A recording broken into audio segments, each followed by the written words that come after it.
Chapitre 75. Jésus retrouve les bergers Élie et Lévi. Le 11 janvier 1945. Les collines se font beaucoup plus hautes et boisées que celles de Bethléem et s'élèvent toujours plus, formant une vraie chaîne de montagnes. Jésus monte en tête, scrutant devant et autour de lui, comme s'il cherchait quelque chose. Il ne parle pas. Il écoute les bruits des bois plutôt que les discussions des disciples, quelques mètres derrière lui. Une clarine se fait entendre au loin, mais le vent apporte le son de la clochette. Jésus sourit, il se retourne. « J'entends des brebis, dit-il. « Où ça, maître ?»« Vers ce coteau, à ce qu'il me semble, mais le bois m'empêche de voir. » Jean ne dit mot. Il retire son habit, le manteau, tous le portent roulé en bandoulière, car ils ont chaud, et garde sa tunique courte.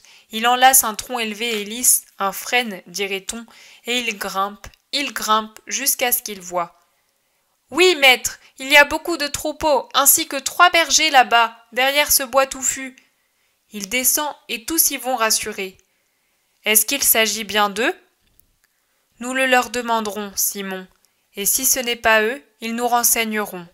Ils se connaissent entre eux. » Encore environ une centaine de mètres, puis voilà un grand pâturage vert entouré de gros arbres anciens.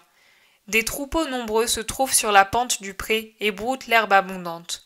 3 hommes les gardent. L'un est âgé, déjà tout blanc. Les autres ont l'un la trentaine, l'autre la quarantaine environ.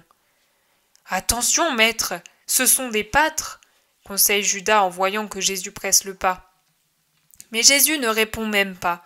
Il avance, grand, beau, le visage éclairé par le soleil couchant, dans son manteau blanc. On dirait un ange, tant il est lumineux. « Que la paix soit avec vous, mes amis, » dit-il quand il arrive à la limite du pré.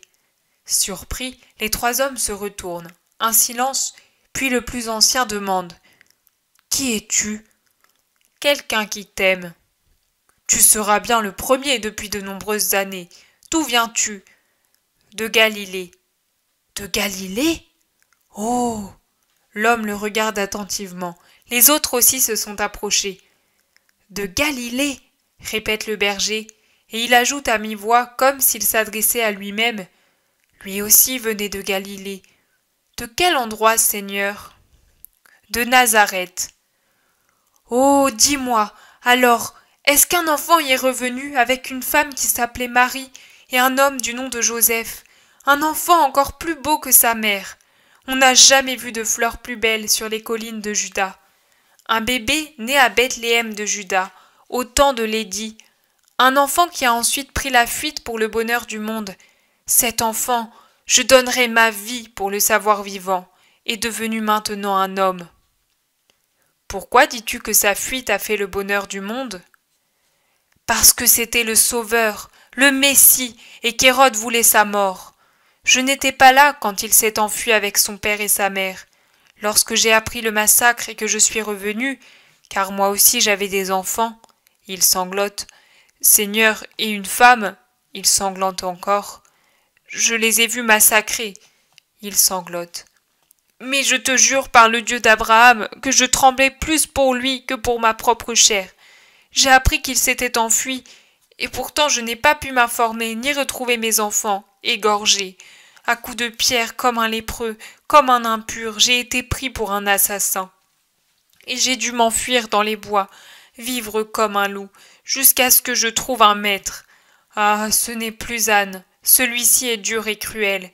Si une brebis chute et se blesse, si le loup m'emporte un agneau, il me faut être fouetté jusqu'au sang, ou bien perdre mes petites économies, travailler dans les bois pour les autres, faire n'importe quoi, mais payer toujours le triple de la valeur. Mais peu importe, j'ai toujours dit au Très-Haut, fais-moi voir ton Messie, fais-moi savoir au moins qu'il est vivant, et tout le reste n'est rien. Seigneur, je t'ai dit comment j'ai été traité par les habitants de Bethléem, et comment je le suis par mon patron. J'aurais pu rendre le mal pour le mal, ou faire le mal en volant, pour ne pas souffrir à cause de mon maître. Mais je n'ai voulu que pardonner, souffrir, être honnête, car les anges ont dit « Gloire à Dieu au plus haut des cieux, et paix sur la terre aux hommes de bonne volonté. » C'est ce qu'ils ont dit ? Oui, Seigneur, tu peux le croire, toi au moins qui es bon. Sais-tu au moins, et le crois-tu que le Messie est né? Personne ne veut plus le croire. Mais les anges ne mentent pas. Et nous étions pas ivres, comme ils l'ont prétendu. Celui-ci, tu vois, n'était alors qu'un enfant, et il fut le premier à voir l'ange. Il ne buvait que du lait, lui. Est-ce que le lait peut enivrer? Les anges ont dit, aujourd'hui, dans la cité de David, il vous est né un sauveur qui est le Christ, le Seigneur. Vous le reconnaîtrez à ceci. Vous trouverez un bébé couché dans une mangeoire, enveloppé de l'ange. C'est exactement ce qu'ils ont dit.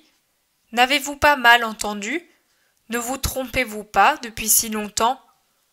Oh non, hein, Lévi, pour ne pas oublier, d'ailleurs nous ne l'aurions pas pu, car c'étaient des paroles du ciel qui s'étaient gravées en lettres de feu dans nos cœurs, tous les matins, tous les soirs, au lever du soleil et quand brille la première étoile, nous le disions comme une prière pour en recevoir bénédiction, force et réconfort, avec son nom à lui et le nom de sa mère.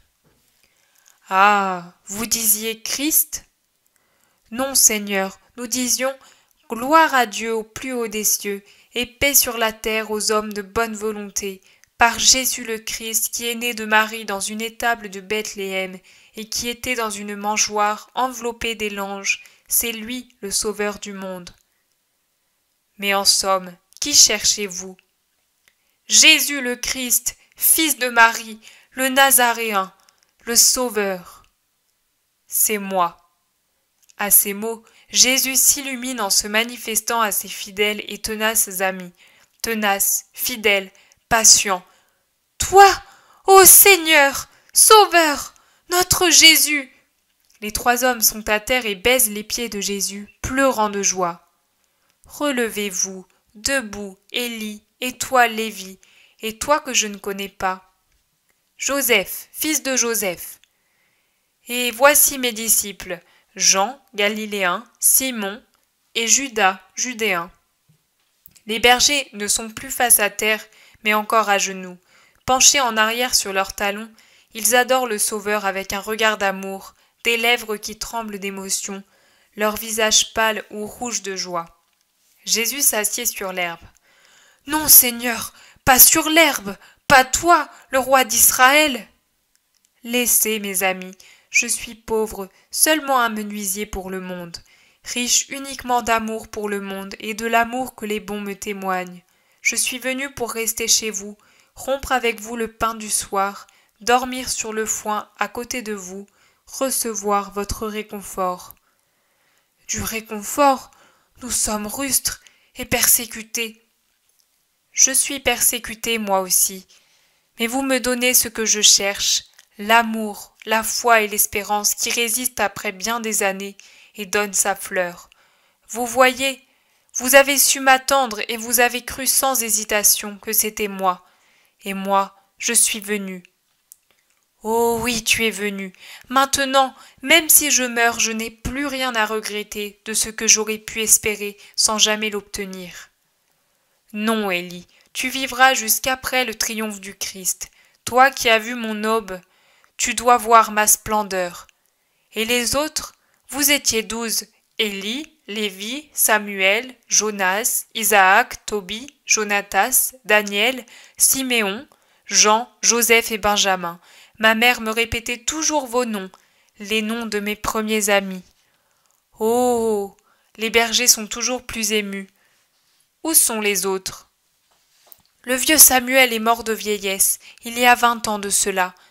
Joseph a été tué en se battant à la porte de son enclos pour donner le temps à son épouse, qui était mère depuis quelques heures, de s'enfuir avec celui-ci que j'ai recueilli par amour pour mon ami et pour avoir encore des enfants autour de moi. J'ai pris aussi Lévi avec moi. Il était persécuté. Benjamin est berger sur le mont Liban avec Daniel. Simon, Jean et Tobie, qui maintenant a pris le nom de Matthias en souvenir de son père, tué lui aussi, sont disciples de Jean. Jonas est dans la plaine d'Esdrelon, au service d'un pharisien. Isaac a les reins malades, il est dans une misère absolue, et il est seul à Utah. Nous l'aidons comme nous pouvons, mais nous sommes tous battus, et ce sont des gouttes d'eau dans un incendie. Jonatas est maintenant serviteur chez un grand de la cour d'Hérode.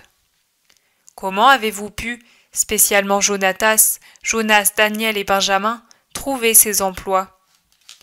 Je me souvenais de Zacharie, ton parent. Ta mère m'avait envoyé à lui, et quand nous nous sommes trouvés aux prises avec la furie des Juifs, fugitifs et maudits, je les lui ai adressés. Il s'est montré bon, il nous a protégés, nourris, il nous a cherché des patrons comme il le pouvait. J'avais déjà pris tout le troupeau d'ânes passé à l'Hérodien. Et je suis resté avec lui. Une fois adulte, Jean-Baptiste a commencé à prêcher, et Siméon, Jean et Tobie l'ont suivi. Mais maintenant, Jean-Baptiste est prisonnier. Oui, et eux circulent aux environs de Machéronte, avec un petit troupeau. Il leur a été donné par un riche, un disciple de Jean, ton parent, pour écouter les soupçons. Je voudrais les voir tous. Oui, Seigneur, nous irons leur annoncer. Venez, il est vivant, il se souvient de nous et nous aime. Et il veut les compter au nombre de ses amis. Oui, Seigneur. Mais pour commencer, nous irons voir Isaac. Quant à Samuel et Joseph, où sont-ils enterrés? Samuel à Hébron, il est resté au service de Zacharie. Joseph n'a pas de tombeau. Seigneur, il a brûlé avec sa maison. Il sera bientôt dans la gloire, non pas dans les flammes des hommes cruels, mais dans les flammes du Seigneur. Je vous l'assure. À toi, Joseph, fils de Joseph, je te l'assure. Viens que je t'embrasse en guise de remerciement à ton père. Et mes enfants? Ce sont des anges, Élie, des anges qui rediront le Gloria quand le Sauveur sera couronné. Couronné roi? Non, rédempteur. Ô cortège des justes et des saints, d'abord les phalanges blanches et pourpres des petits martyrs, et une fois que sera ouverte la porte des limbes, nous monterons ensemble au royaume et où l'on ne meurt pas. Et puis vous verrez et retrouverez vos pères, mères et enfants dans le Seigneur. Ayez foi. Oui, Seigneur. Appelez-moi maître. La nuit tombe, la première étoile apparaît. Dis ta prière avant le repas. Non, pas moi, toi. Gloire à Dieu au plus haut des cieux, et paix sur la terre aux hommes de bonne volonté, qui ont mérité de voir la lumière et de la servir. Le Sauveur est parmi eux, le berger de race royale est au milieu de son troupeau. L'étoile du matin s'est levée. Réjouissez-vous, vous les justes, réjouissez-vous dans le Seigneur, lui qui a créé la voûte des cieux et y a semé les étoiles, lui qui a fixé les limites des terres et de la mer, lui qui a créé les vents et les pluies et réglé le cours des saisons pour donner pain et vin à ses enfants. Voici qu'il vous envoie maintenant une nourriture plus excellente, le pain vivant qui descend du ciel, le vin de la vigne éternelle. Venez, vous, les prémices de mes adorateurs, venez connaître le Père, en vérité pour le suivre en sainteté et obtenir de lui une récompense éternelle. Jésus a prié, debout, les bras tendus, pendant que ses disciples et les bergers se tenaient à genoux. Après cela, on distribue du pain et une jatte de lait frais tiré. Comme il y a 3 écuelles, ou 3 courges évidées, je ne sais, c'est d'abord Jésus, Simon et Judas qui mangent, puis Jean, à qui Jésus passe son bol, en même temps que Lévi et Joseph, et en dernier Élie. Les animaux ne broutent plus. Ils ont formé un grand troupeau, serrés les uns contre les autres, en attendant peut-être qu'on les conduise à leur enclos. Mais je vois au contraire les 3 bergers les conduire dans le bois, sous un grossier hangar de branchages entouré de cordes. Ils se mettent à préparer un lit de foin pour Jésus et ses disciples. On allume des feux, probablement à cause des bêtes sauvages. Fatigués, Judas et Jean s'étendent, et peu après s'endorment.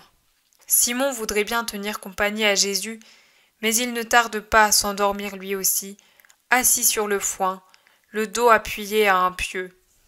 Jésus reste éveillé avec les bergers, et il parle de Joseph, de Marie, de la fuite en Égypte, du retour. Après ces demandes d'informations affectueuses, voici venir des questions plus élevées. Que faire pour servir Jésus? Comment le pourront-ils, eux, de grossiers bergers? Jésus les instruit et explique. Je vais maintenant parcourir la Judée. Vous serez toujours tenus informés par les disciples. Plus tard, je vous ferai venir. Rassemblez-vous en attendant. Faites en sorte de vous informer mutuellement de ma présence en ce monde comme Maître et Sauveur. Faites-le savoir comme vous pourrez. Je ne vous promets pas qu'on vous croira. J'ai essuyé dérision et poursuite. Vous aussi vous rencontrerez la même chose. Mais comme vous avez su vous montrer courageux et juste dans cette attente, soyez-le plus encore, maintenant que vous êtes mes disciples. Demain, nous irons à Utah, puis à Hébron. Pouvez-vous venir? Oh oui, les routes sont à tout le monde, et les pâturages à Dieu. Seul Bethléem nous est interdite à cause de son injuste haine. Les autres villages sont au courant, mais ils se contentent de nous mépriser en nous traitant d'ivrognes. C'est pourquoi nous ne pourrons pas faire grand-chose ici. Je vous appellerai ailleurs, je ne vous abandonnerai pas. Pendant toute la vie? Pendant toute ma vie. Non, c'est moi qui mourrai d'abord, maître. Je suis âgé. Tu crois cela? Pas moi. Un des premiers visages que j'ai vus, ce fut le tien, Élie. Ce sera l'un des derniers. Dans mes yeux, j'emporterai ton visage bouleversé par la douleur de ma mort. Mais après, ce sera à toi de porter dans ton cœur la radieuse vision d'un matin triomphal, et c'est avec elle que tu attendras la mort. La mort, cette rencontre éternelle avec Jésus que tu as adoré tout petit. À ce moment-là aussi, les anges chanteront le Gloria pour l'homme de bonne volonté. Je ne vois plus rien, cette douce vision se voile, c'est la fin.